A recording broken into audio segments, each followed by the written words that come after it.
Machina, and I am doing question and answer, AMA, regarding anything regarding Deus Ex Machina, anything that we're producing, whether it be Ultramodern, Amethyst, obviously the new campaign Naramata, and our next upcoming project Affinity. If you have any questions, post it in the comments, and I will do my best to address them. Anything regarding the game or any other projects that we are doing, and I'll have the comments here, and I'll throw them up on the stream. So on the side, I'll probably be talking about a few things. I mean, I've shown a lot of people this. We finally got this in stock, which is the Ultramodern 5 Deluxe Edition, which I'm particularly proud of.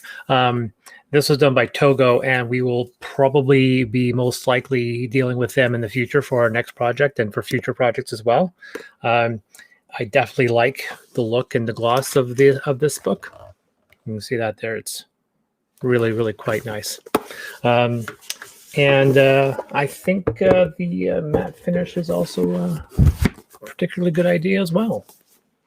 I think you'll have seen the GM screen that we've also put out for Ultramodern. Ooh. That one's pretty cool as well. And I don't know, I may do that again for Amethyst. We'll have to wait and see. And then we also got Naramata, which is a game of wine tourism, and that is on Kickstarter now for just a few more days. So, yeah, if you have any questions, ask there. I got this. This is an old version of the board. This is not the final version. For one thing, we don't have the wineries. And this was a previous arrangement that we had based on assumptions of which wineries we would actually have in stock. And back then, we had... This was heavily modified, and we realized we had more wineries here than over there, so we have to heavily modify the arrangement of the map. So this is the one we did just before production. I actually thought this was going to be 80% the final edition of the manual of the board, but it ended up going through so many changes that we ended up having to toss it and going with another one. Hope you guys are having a great Christmas, by the way. Our Christmas is going to be basically just 2 or 3 people and not much beyond that. But yeah, like I said, if you have any questions, any comments, post it here and I will get to them. Like I said, it's an AMA, so you can basically drop down anything and I will get to them. Hopefully the chat will be working.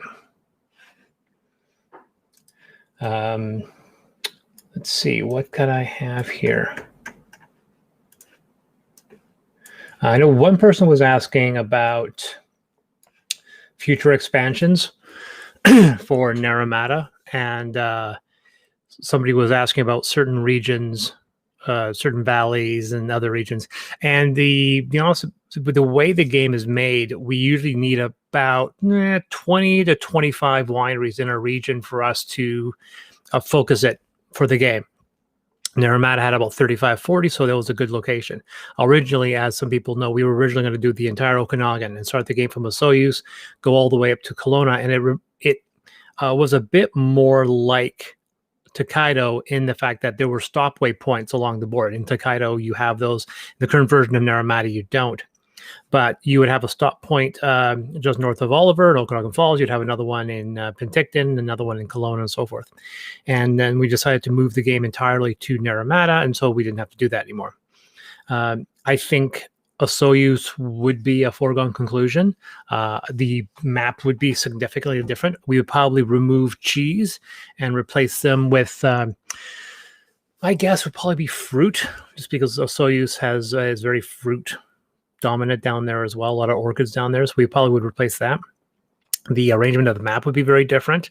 It would start off with Osoyoos, split into 2 roads, go parallel all the way to Oliver, and instead of having 2 different openings, it would have the same start and same end position, but have 2 lengthwise areas, and then there would be bridges that you could cross from one side to the other, but you would be more committed to one length than the other. And then hopefully we would get wineries there like Burrowing Owl and Silver Sage and Hester Creek and Geringer Brothers and a whole bunch of other ones. There's more than enough wineries in between Oliver and Osoyoos to cover that region. And the irony, of course, is that I keep on calling it Osoyoos because even though most of the wineries actually have an Oliver address, so we'll see if it's going to be called Oliver or Osoyoos. The other regions, of course, which would be Okanagan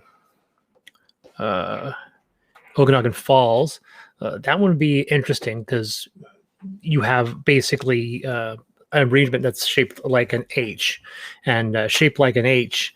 It would be kind of weird because people would start off with two areas and they wouldn't actually intersect with each other until one area, and then they would split. The issue with that is that there's probably not enough wineries in Okanagan Falls. There's a bunch, but I don't think there's actually enough. With Kelowna, we probably could make it work. There aren't very many wineries there, but there might be enough to make that work. The Oliver Osoyoos region seems to be kind of obvious. The other region that's really, really big is Niagara. And Niagara does thankfully have a lengthwise, so it does kind of look like a board. It follows the lake. So, and it kind of goes across there, and then there's the falls and everything. So I think that would be a cool region to cover. It's still Canadian, so it'd be neat. One region somebody asked about was the island. But once again, I can only find like 6-7 wineries in an area on the island. So we wouldn't be doing the island, no. Napa is one that has been bandied about. I think that would be great. I don't know whether or not we would have to visit that region personally to make sure that we got support. It's relatively easy for Osoyoos and Naramata and Niagara. Once again, we're still moving within Canada, hopefully when this thing goes down. Napa, however, it's a much more expensive endeavor. We would have to make sure that we did definitely get support from the wineries down there. And I hope it would work geographically because with Naramata and Osoyoos, there's it's geographically in our favor. We can actually make a singular road, and you would visit these wineries along the road. But we would never do Langley, for example. There's probably enough wineries in Vancouver, but the entire thing is a grid, and it really wouldn't be conducive to making that a board. I just don't think that would look aesthetically pleasing rather than just one path to one area. I mean, you might be able to make it work, and actually have people moving in different directions and ending, and basically you end when your time is up, not when you reach the road. It would be a very unusual thing, but I don't know how that would really translate. And of course, you'd have wineries all across between Langley and Vancouver. You can call it the Vancouver wine country, but it would be mostly in Langley. I don't know. I just don't know whether or not that would actually work, but it kind of depends on whether or not there's support. But Niagara and Osoyoos and Naramata all fall into that category. With Napa, I have no idea the geography, so I don't know whether or not it's conducive to being a board. There might be a bunch of wineries off of one area, but given what I've seen in California, it's probably a grid is probably a scatter shot, so it might be very difficult to make that into a board. And this could be the same way if we try to do it in Germany or France or in Italy. Italy might, just because you have a country that is lengthwise, so that might work. But I mean, my first priority, I think if we do the expansion after the first game delivers, I would probably launch it sometime late next year, well before Christmas, hopefully. And it would be a Osoyoos, and hopefully we would, depending on stretch goals, we would be able to include a bunch more characters that we couldn't fit into this game. More cards, more mechanics, and so forth, and a bunch of new tourist cards. Make it a really good, beefy expansion. So, yeah. But that's basically what I think is a future for that. What else do I have here? So, yeah, I'll be on for about at least half hour. I'll go on longer if we end up getting a bunch of questions. So we'll see on that one. Just to confirm to people who are curious, I do have about 200 bottles. We have 200 bottles in our wine collection. And I'd say 90% of them are from BC. There's the wines that we have that are not from BC. There's a few from California, a couple from Australia, and that's really about it. We have a couple expensive ones, like we have a Passenger, and a few others that are relatively, where we haven't opened them yet. We have a bunch from Osoyoos, although we were in Osoyoos last year, so our Osoyoos collection is probably dwindling. But we've been to Naramata 3 times in the last year, so we have a lot more Naramata wines. Obviously, Naramatas are about 30 to 40%. And we just came back on our honeymoon in September. We went to the northern area, which we had never been before, which was really shocking. We were surprised to find 9 wineries north of Kelowna. And I don't mean, Ancient Hills and 50th Parallel in Grey Monk. No, we've been to those. That's North Kelowna. I'm talking about what are the region just north of Vernon in that area. And there's a very, very, very unique wine arrangement, a lot of Foch, a lot of varietals we hadn't seen before, and that was absolutely awesome. So we bought a lot of bottles from there, so we have a large selection now from that, and that's Waterside, Edge of the Earth, a bunch of new stuff. What's a good BC wine to pair with an episode of The Mandalorian?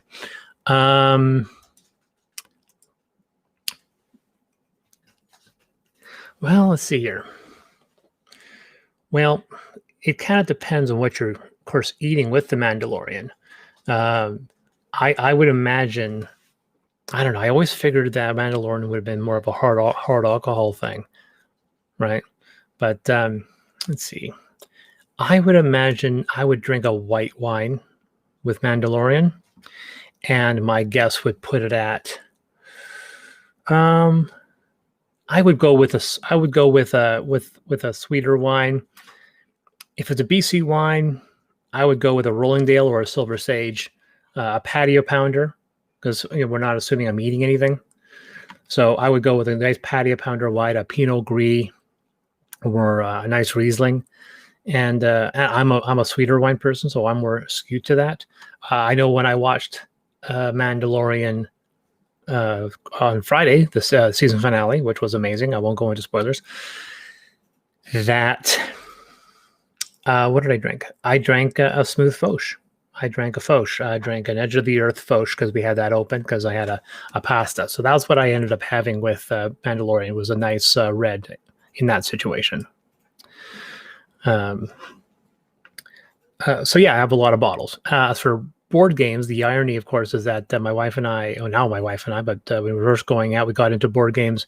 First board games we ever bought together was Pandemic and Sheriff of Nottingham, and I know exactly where it was.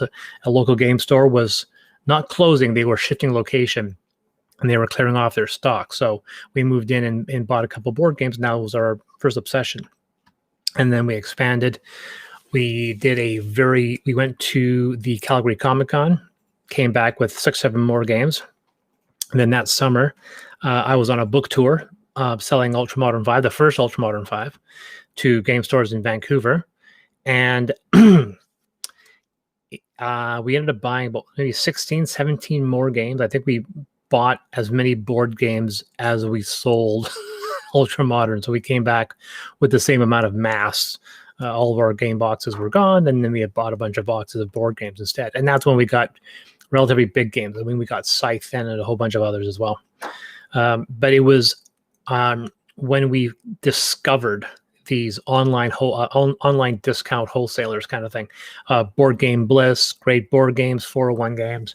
Once we discovered the amazing prices on these sites, we went to, we kind of went crazy. I bought $300 worth of games from these guys over the summer.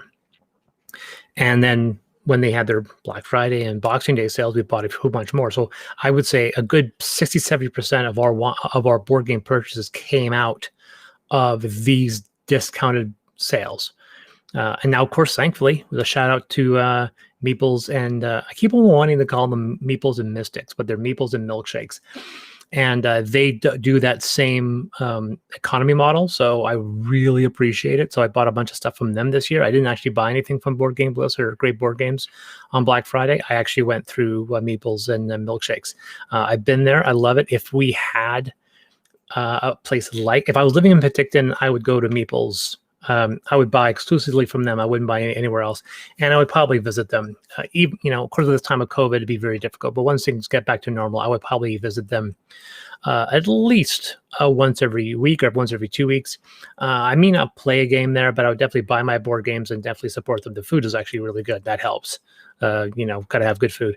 And unfortunately, even though there's a board game cafe in Osoyoos, there's several very well-known ones in Vancouver, Edmonton, and Calgary. We were just in I can't remember if it was Vernon or Okanagan Falls. No, it wasn't Okanagan Falls. It was either Vernon or Armstrong that had a game cafe as well. And we don't have one in Prince George. And I guess if I had enough scratch, that would be one of the things I would love to do. I actually have friends that are restaurant owners. I have ones that are professional chefs, and so I know that I could tap a lot of talent in creating a local cafe. I know there's been attempts and there have been rumors, but I've not seen a confirmed push. There are places that have board games.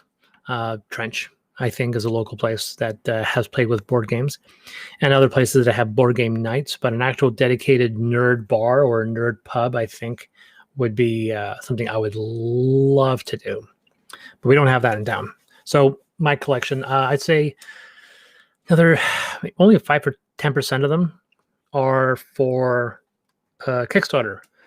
Now, I've been told, unfortunately, that some game publishers back a bunch of Kickstarters at a low threshold, like $1, $2, $5.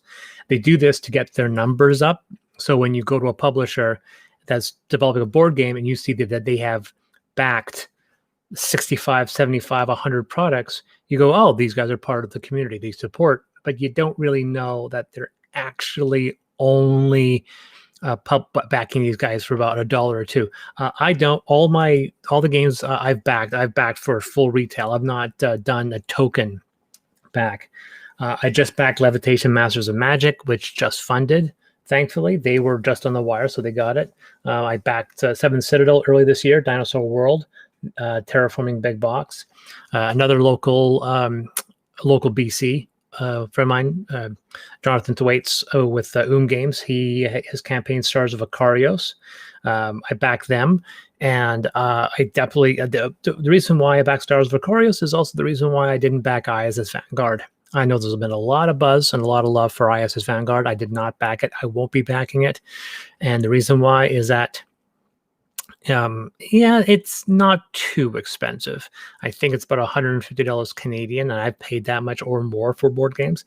But I think you couple that with the $80 shipping fee to Canada, and that's just not going to happen. I don't think there's a lot of Canadians that aren't backing that game because of that insane cost, and there's a lot of reasons why. I won't go into details on how distribution works, but it's definitely their decision to do it that way, and I wouldn't, and I'm not.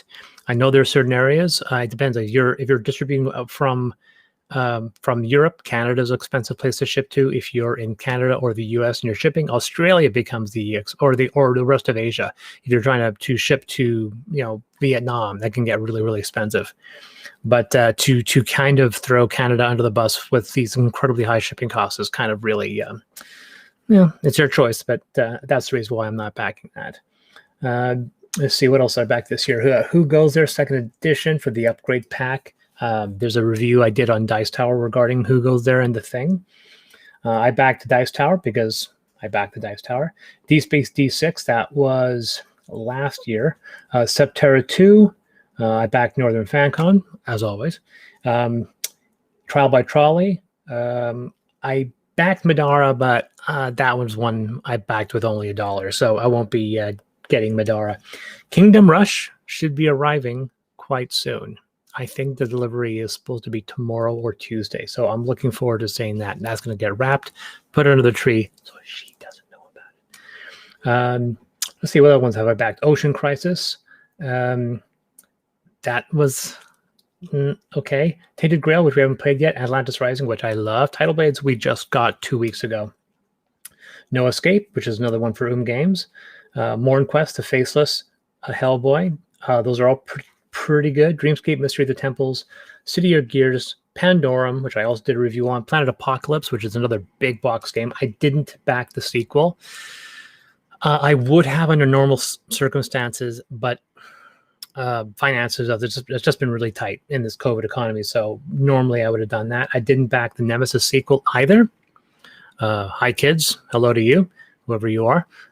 Unfortunately, Facebook user doesn't tell me who they are, so I have to take it on faith. YouTube ones bring up names, but the Facebook one doesn't. That's just an issue with the restream here.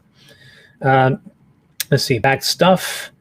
Star Realms Frontiers, D Space D6, I mentioned that. Let's see, a bunch of other ones. So the first Subterra. Subterra was the first, well, I guess no, Bears versus Babies I backed, but that game blows. But Subterra, which was also enough one of the first games I backed, was also one of the best. I think that was even Stalia. It's still one of the best board games I've ever backed. The first board game I ever backed was probably one of the best, Subterra. There were production issues, but I absolutely love Subterra. I think of all the games I've ever kickstarted, that's the game I've played the most. It's very thematic. It's a very well-made game. It's also fast. You can play the game in like half hour, 45, and it's incredibly fun. And no one ever wants to say, "Oh, I want to quit this because it's getting boring." No one gets bored of playing Subterra. But yeah, let's see. I have not backed a board game that failed to deliver. I backed a few campaigns that have not funded. That happens, and I funded campaigns that were not board games that have not delivered. But I have never funded a board game that funded and didn't deliver, at least not yet. Like I said, there's actually, I would say, still a handful, not very many. I mean, I mentioned Seventh Citadel, Dinosaur World, and Terraforming Mars, and Stars of Vicarios, which were this year. But I think, see. Yeah, I think it'll only be the Subterra 2 that is on Deep Space D6 Armada. So those are two titles that, but Subterra 2's delivery was March of 2021. So they're way ahead of the schedule. So they're, as for the Naramata goal at the moment, I haven't checked it. I don't think we've gotten any backers since I've started talking. Yeah, we're at 22,905 at the posting here. And that means we are just under $1,400 to our goal with, just over 3 days. Now it says 3 days on the clock, but it's actually closer to 4 days because the ones that rolls over past 10 o'clock, it says the next day. So it's 3 days and 20 hours. So it's actually 4 days left. So because we don't end until, I think, 10 a.m. on Christmas Eve, and Christmas Eve, I do believe, is Thursday. So Thursday at 10 o'clock is when we are going to be ending. And hopefully we will get over. And once we get over, hopefully people will see that we've backed, and that'll help us with our final push. The next campaign that we're going to be working on is not going to be a board game. We're going to be going back to Dungeons and Dragons, and with a project that people in the ultra-modern community know very much about, called Affinity. Affinity is a 3-box, 3-book game set. It's 3 settings with similar themes, with very different settings. So one's hard science fiction, one's steampunk, and one's kind of high fantasy with a sci-fi element. And they all share similar themes, similar ideas, similar proper names, and then they'll have very distinct mechanics. Now, originally these games were supposed to be about 100 pages each.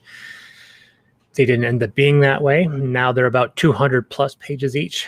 I'm actually going back to one of the earlier books and adding more content, so it's even with the other two. But as we discovered, the art budget we had set aside was enough for 100 pages, but not enough for a 200-page book. And we really feel that there should be justice given to this series. So that one's going to go on to Kickstarter, and the people that backed, that paid for it with Ultramodern in 2019, will still get that game. They paid for the black and white of that. They're still going to get that. They will have the option to upgrade to the new color version, or potentially upgrade to the print version. But if they don't, they'll still get the black and white version as promised. and they'll be getting it cheaper because the pledge in Affinity will be more expensive than it was back in 2019 when it was a stretch goal for Ultra Modern. So so that's going to happen. We'll have a date on that once I'm confident that the schedule for Naramata is good. There isn't a lot more I need to do to Naramata. Most of the responsibility is going to be on Nick. He's going to be doing a bunch of new illustrations, mostly tourists, because everyone who backed the 350 pledge gets to be a tourist in the game, and they also get to get that illustration. So it's not just you'll just get that card and that's it. You'll be able to get the illustration as well as a JPEG, which you can then print and do what you want. We did this with Ultra Modern, so it's been pretty popular. So those we have to draw as well, and those are the only big things. And then we have to do the tray once we've gotten all the components, and then basically for the next month and a half, we're just going to be building that box. And then we'll figure out. Now, we originally had a Chinese publisher that we were locked in, but we've had a lot of requests from competitors. So we're going to play the field and see who can give us the best rate before we go into production. We want to balance the overall quality with price. We don't want to go too expensive, and we also don't want the game to look cheap. We want the game to look as good as it's going to look. Okay, so let's see where else we are with that. Let's see. Yeah, so Affinity, the way it works is the current price breakdown will allow upgrading backers to save money on the color edition. As it stands, the 3 Affinity books in 2019 cost $29 Canadian. That was about $9 each, or $22.40 US. The new black and white Kickstarter pledge will be priced at $39. The color pledge for all 3 books is going to be $54 Canadian. The upgrade will be $13 Canadian or $10 US. So those that bought Affinity in 2019 will still be ahead if they get the upgrade. There will be a upgrade for the 3-book color as well. The black and white will only be on print on demand.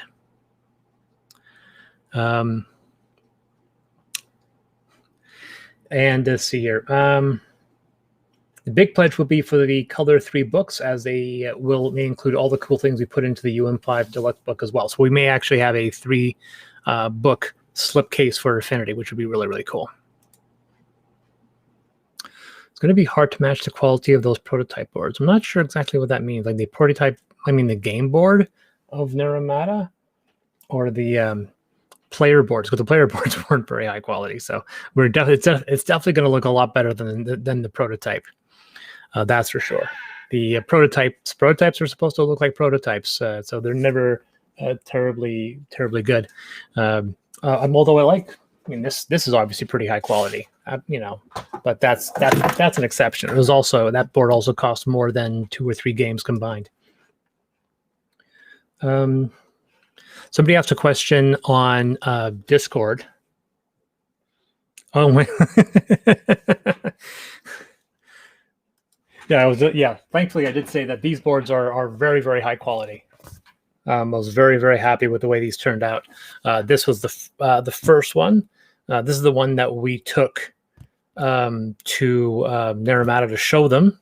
This is based on the earlier design. One of the complaints were that these were a bit too close, so we spread them up across the top now. And these winery symbols here have been replaced with circles. We've added more options with the signature wineries. And of course, obviously, these ones have the beads, which we dumped and replaced with cheese. So that's the biggest change here. The other big thing is we didn't have the upgrades designed at that point, so there's no upgrades here. And we've also moved these off the board. So the upgrades and the tourists are actually below the board. These stay on the board. And of course, as I mentioned, this got heavily modified, and we're probably going to modify it again to have the it going backwards, or not, we're going straight, because right now it goes from right to left, so we're probably going to change it so it goes left to right. So you're moving your character, moving your time across the same clock. So yeah, but no, everything I'll say, these are really good. The only thing that was poor quality was the cards and so forth, but some of them are pretty good.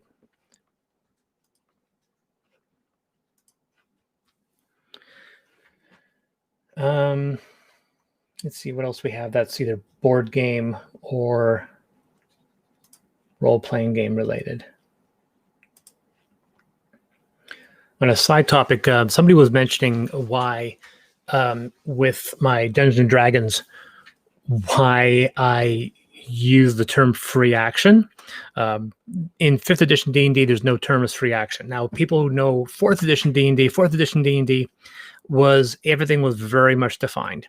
3rd edition, there was a bit of vagueness, but there were a lot of terminology. And so when they did 5th edition, they decided to go back to the 3rd edition kind of philosophy, but they stripped the conditions down. So you go to Pathfinder, there's like 3 pages of conditions, and they decided to cut it down to about 2. So there's no dazed and shaken, and they've taken a lot of that out, and they've whittled them down. And I never cared for that. I like having things defined. So in 4th edition, they had a move action, free actions, minor action, and standard. And that's how they should do it. That's how they should do it. And when they went to 5th edition, they just had action. And then the move action just got replaced with a move. You could move on your turn up to your speed. And they did that so you could break up your movement. And then they said you can do a bonus action, one bonus action, which is kind of the thing that replaced minor action. And then they had something called a reaction, which replaced the interrupt and reactions from 4th edition. There was immediate interrupt and immediate reaction. Interrupt happened before, reaction happened after. So now they just had reaction, which once again limits the things that you can do with it. But for some reason, they took free action out. There's a free action now, which has been defined since 3rd edition. And now, once again, they made it very vague and say, well, now you can do this for free. And they don't really quantify that as an action. Same thing with 4th edition. 4th edition had a no action. A no action, it was defined between a free action had to be done on your term, and a no action was something you could do at any time. And I like that definition. So I was very much annoyed that they took all of that out. So when we got to 5th edition, I decided it was just easier to reinsert that term free action and saying as a free action, you could do this. And for 3 years, nobody ever picked up on the fact that we were using the term free action. No one said, hey, you can't say free action. That's not part of 5th edition architecture. That's a 4th edition thing. And I think because so many people who bought Ultramodern were experienced gamers, this 5th edition was not their first system, that they just automatically assumed. I had people, once they realized that, they just took it in stride. And it wasn't until later when someone said, there's no free action in 5th edition. And someone's like, yeah, there is. And they look through the book and they realize, oh, there isn't.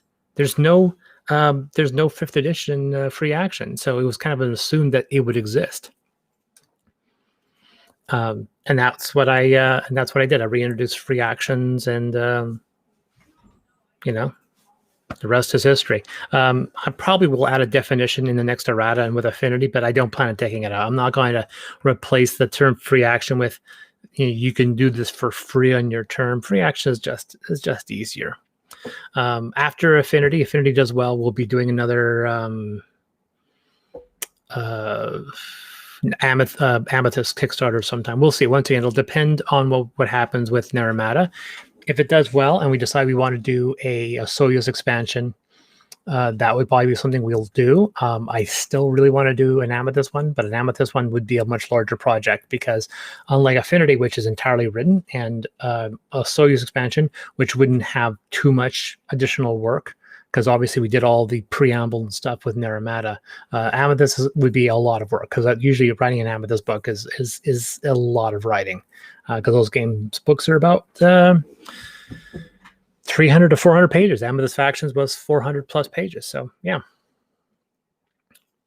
Hey guys, any more questions? I still got a few more minutes here. Ooh. Hi. There's my wife behind me.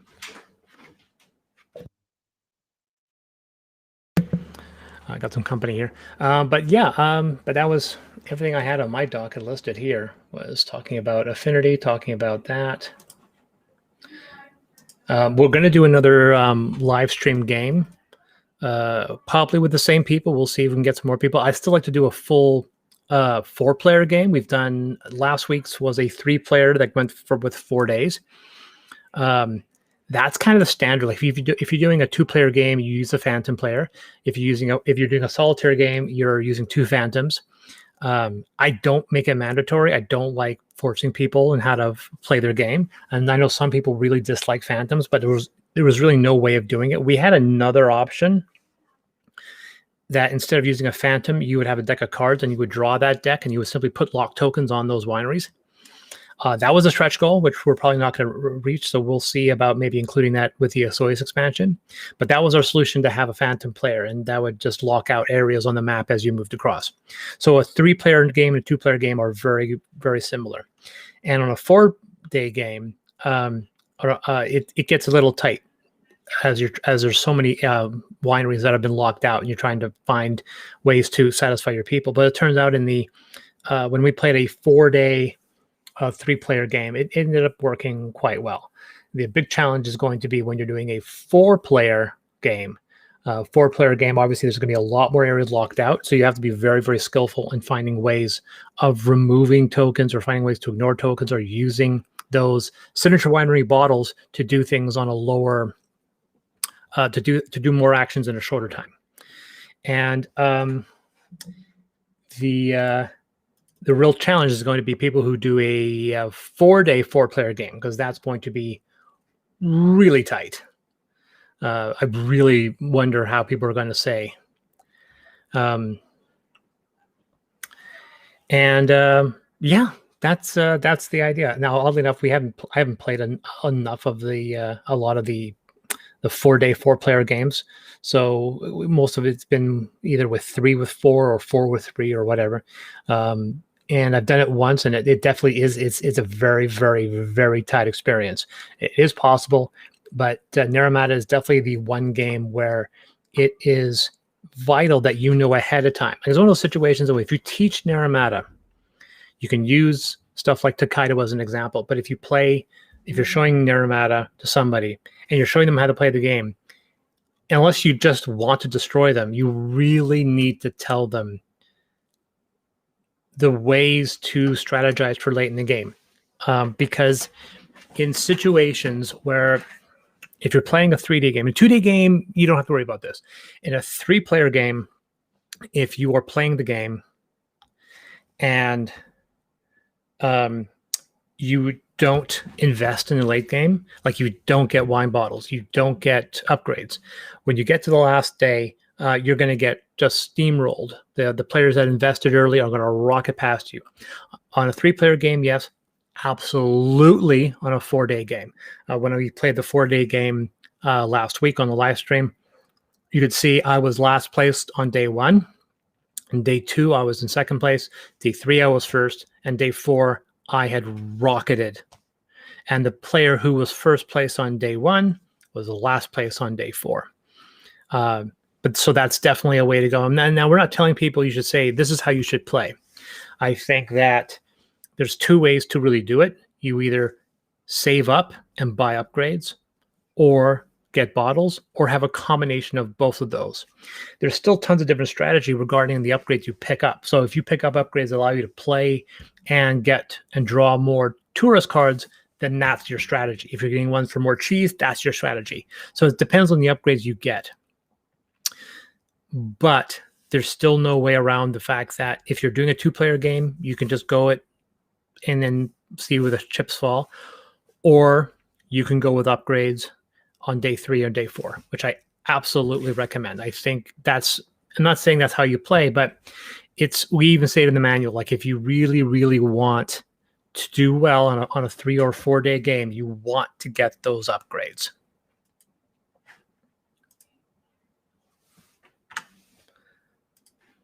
So yeah, that's basically the I won't say the way to win, but once again, in a 4-day game, when you have 2 wine bottles in each signature wineries, it should technically be a real fight. If you have 4 people who know how to play the game, they should be running over each other to try to get these bottles, to save up to get these upgrades, so that when they get into the late game, they're not constantly fighting for resources because they have these upgrades to make their actions better. So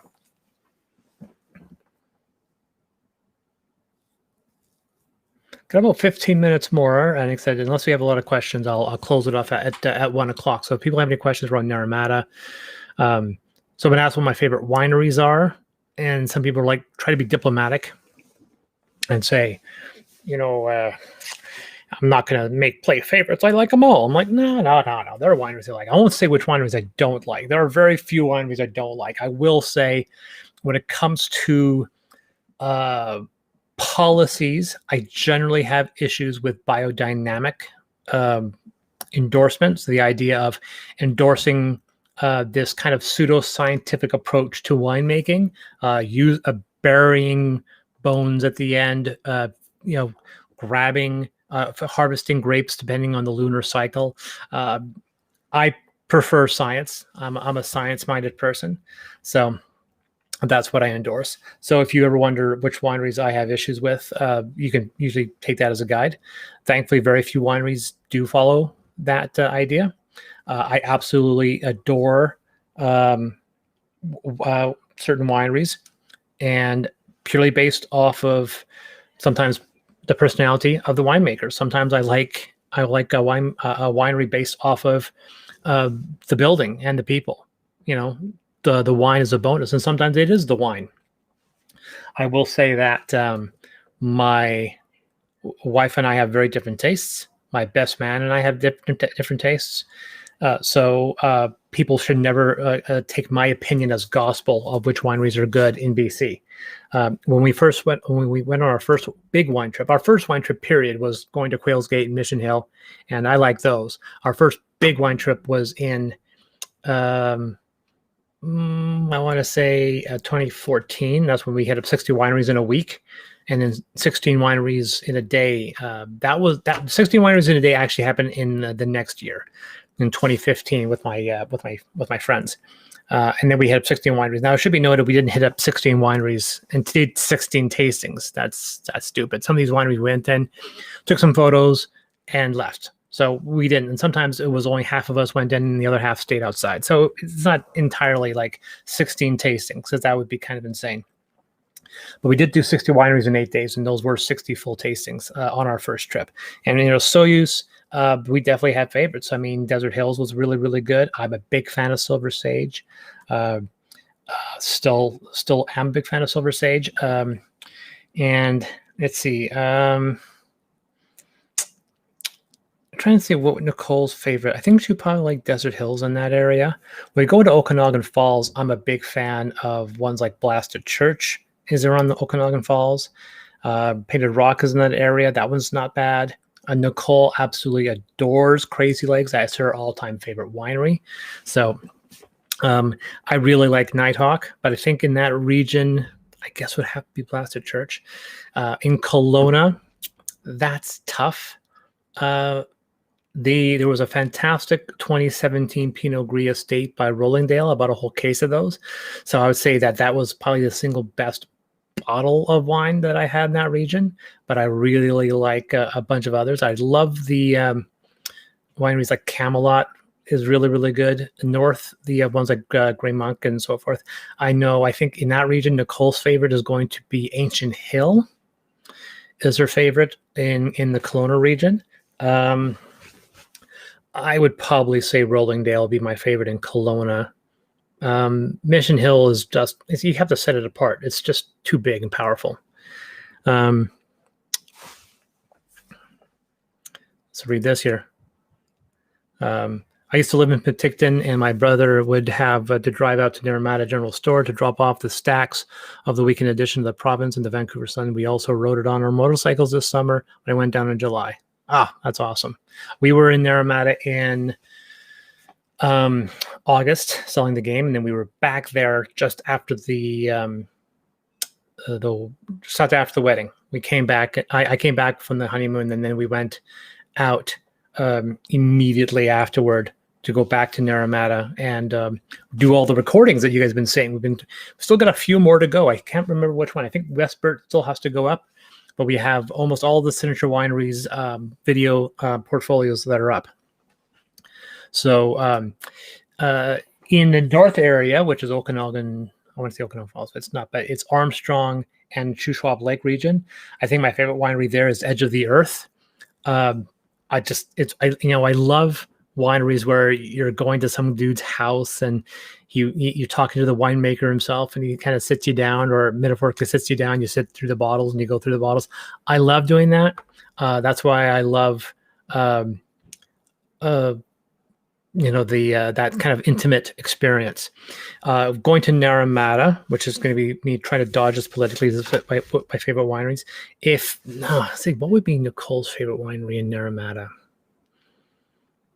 That's tough. I know she would probably say Serendipity, or it's going to be Deep Roots. I have to think it's one of those two.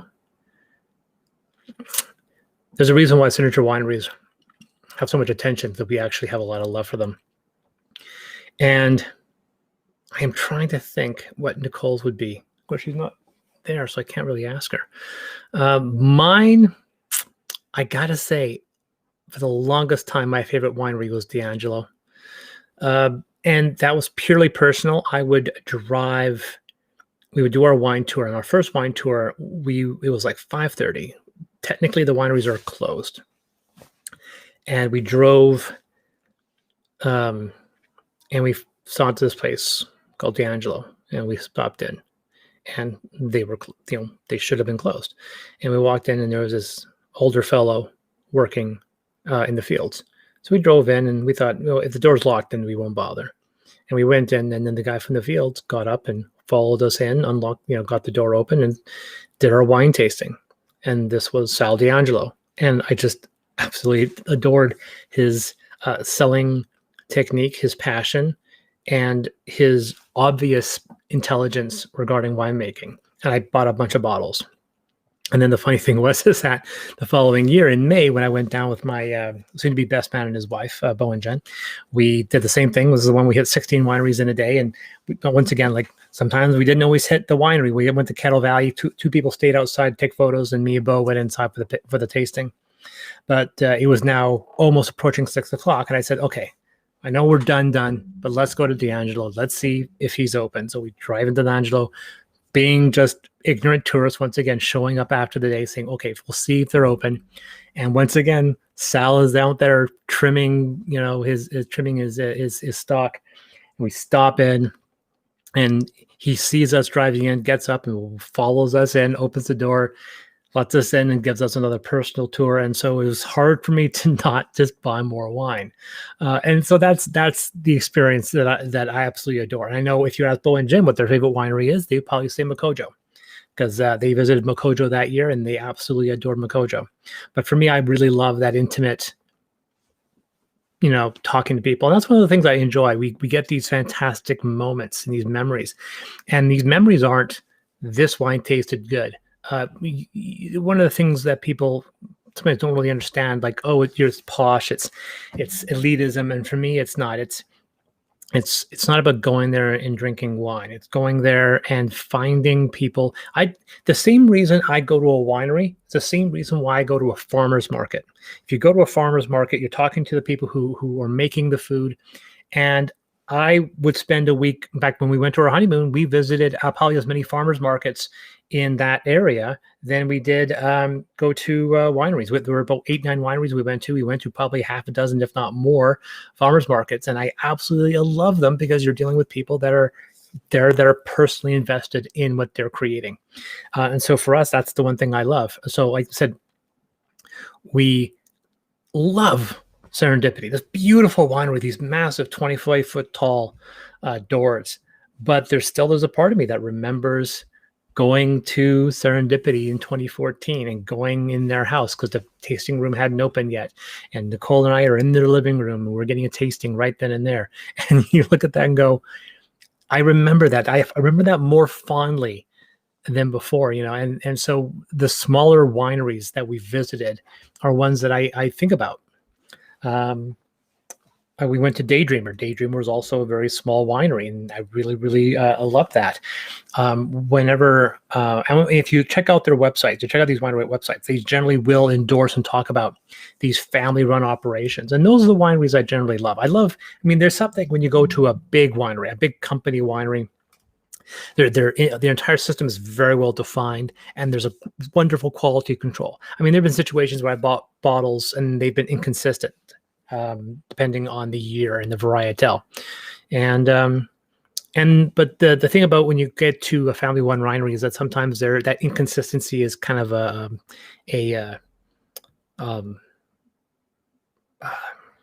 it's kind of a virtue. But yeah, I would say it would be, if I had to list top 10 wineries in BC, it'd be difficult. I would probably have 25 top 10 wineries, because I have to think about it. Because I thought of there's a winery in Okanagan Falls, or near Okanagan Falls, called Synchromesh. Absolutely love Synchromesh. I absolutely love it. They do, at least when we were there, they were mostly Rieslings, and I absolutely thought they were fantastic. There was a bunch of new wineries Nicole and I went to just last year. Oliver Twist was really, really good.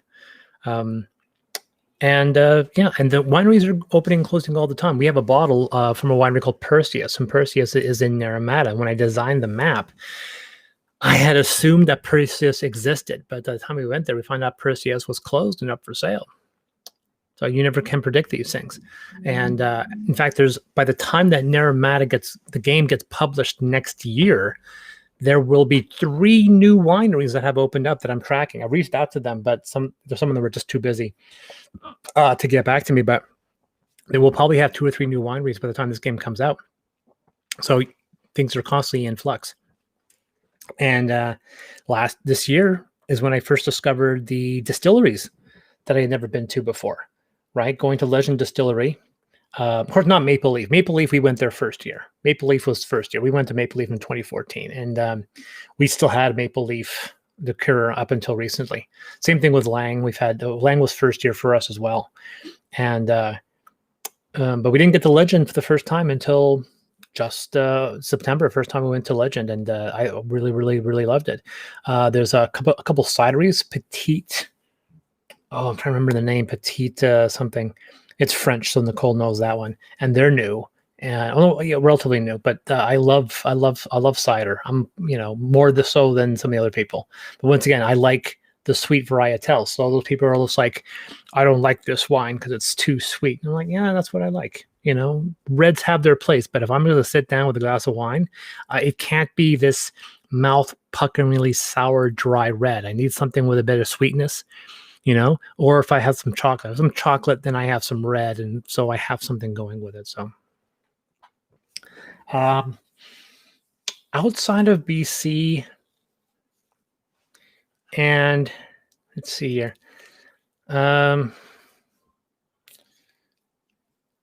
I know there's a few varietals in Ontario, but I really don't know very specific. I've also picked a region I really like. I hate to say this, but I have to say California. California would probably be second after BC, and third, a very close third, would be Australia and New Zealand. I know there's a distinction. I'd say New Zealand, because I think Jacobs Creek is New Zealand or is Australia, and I'm sure someone's going to correct me. But wherever Jacobs Creek is, that would be third place after California. Because there's tons of California wines. Meiomi, is a fantastic one. Of probably my favorite winery wine outside of BC is Meiomi. That one's fantastic. There's a bunch of California. I would love to visit California wine country. In fact, before this whole thing hit the fan, my wife and I, we were going. Our honeymoon was going to be a trip to California, visit wine country, go to Disneyland, maybe see Hollywood Babylon or the Ralph Report, and that was going to be our honeymoon. And I still hope to do that sometime next year, but we couldn't do that this year, unfortunately. But I would love to visit.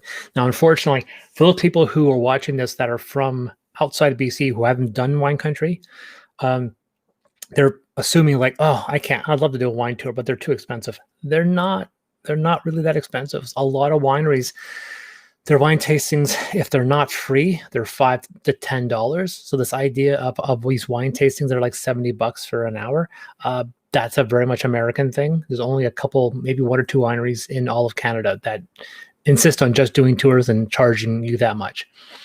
Most wineries have a $5 to $6 to $10 tasting, a fee that's waived if you buy a bottle. So if you do 10 wine tastings on a day, which I think is a perfectly reasonable visit. Some people limit it to just 5 or 6, and that's also good. You're looking at maybe 60, $70 for the tastings tops. And once again, if you buy the bottles, which would maybe cost you $100, maybe $120, you've paid for that whole trip, and you've gotten 7 or 8 bottles out of the occasion, right? And that's fantastic. But I know in America, it's a different story. America, you have to book your tastings in advance. They'll cost anywhere from $50 to $60 to $70. They go through a very experience. It's very satisfying, but you can only do maybe a couple of those in a day because they take up so much of your time, and that's fine. But Naramata, Soyuz is very much a different situation where you can spend a long time just going to a bunch of wineries and just doing tastings and so forth. And Kelowna is like this as well. We did notice a slight change with Naramata, at least Naramata specifically, in the fact that because of COVID, you do now have to book your tastings in advance. And that's fine. That's absolutely understandable given the situation. And some of them, the prices of their tastings have gone up, and some of them are not waived. But it's still, considering the time investment, money investment, it is one of the cheaper things that you can do on a vacation. Considering how much Disneyland is for one day, a wine tour is pennies in comparison. So yeah. So we're hitting 2 o'clock. It's been an hour. I'm just wait around, see if anyone has any final questions or comments. You can post it now and I'll get to it. But I think we're basically done here. We are down to 3 days. I'll check the campaign really, really quickly, but I don't think we've had any backers since I've talked. Maybe. No, we're still sitting at 22,905, still less than $1,500 to our goal. We're hoping we'll get our goal in the next day or two. It'd be really, really nice. And then we had a couple of days where we can get through a couple stretch goals. It'd be really awesome. But that's going to be me, guys. I said we'll be in touch with another update in the next day or two. So that is me, Chris Diaz from DSX Machina.